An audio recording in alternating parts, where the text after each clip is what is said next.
that legal landmines that may hinder the delivery of the 2027 general elections and risk the nation departing from our long-held tradition of holding elections every 5 years. Reality that 2027 is a referendum moment. I need to state, without fear of contradiction, that there is an imperative need for a constitutional review 15 years after the promulgation of the 2010 Katiba.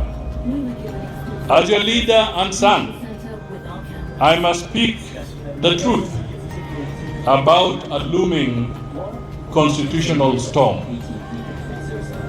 As a country, we are staring at a massive legal crisis where the 2027 election could be nullified before it even begins.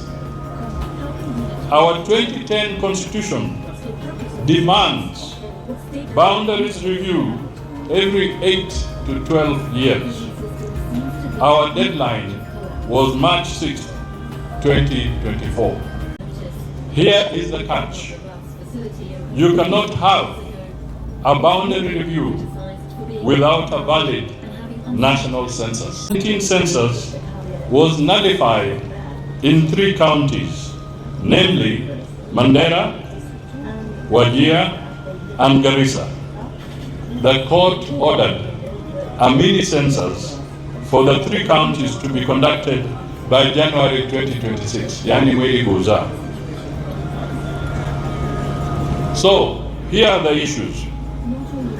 The census deadlock here is that a patchwork census mixing 2019 data with 2026 data is a legal impossibility.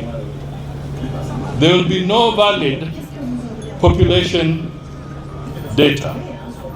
Therefore, it means that no valid boundaries, and subsequently, no valid boundaries mean no valid election. Benchmark bottlenecks is that our population has exploded, yet we are trapped in Article 89(4) of the Constitution that limited us to 290 constituencies only. Without a constitutional amendment, the IBC cannot give high growth areas the representation they deserve, and our protected constituencies face extinction.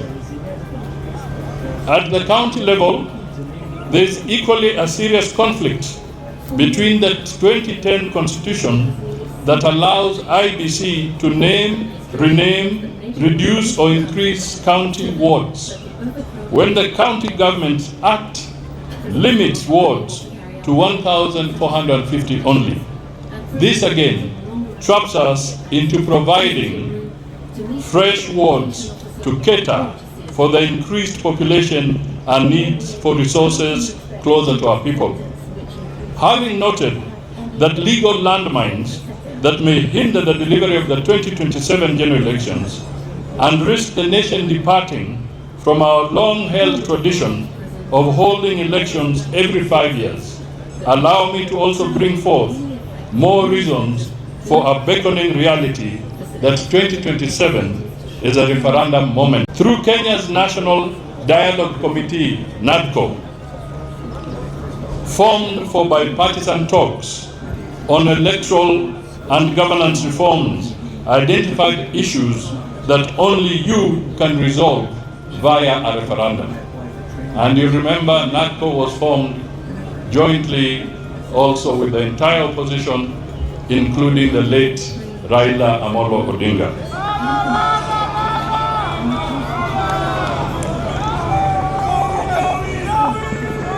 And because he used to be a regular attendant of the Vihiga Maragoli Cultural Festival, I want us to show respect for him, because he died this year, that we must entrench the NG-CDF, that is the CDF, in the Constitution.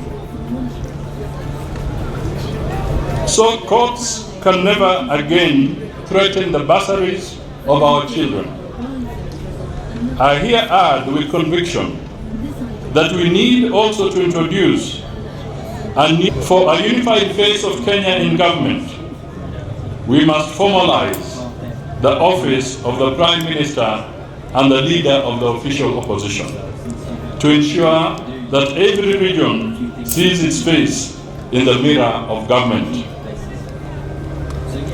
On the same rate, fellow citizens, allow me to mention that a referendum in 2027 will give us an opportunity to completely solve the riddle of the two-thirds gender and its compliance, not merely as a constitutional requirement, but also as an act of fairness and inclusive democracy. A recalibration of our constitution will help us achieve this as well.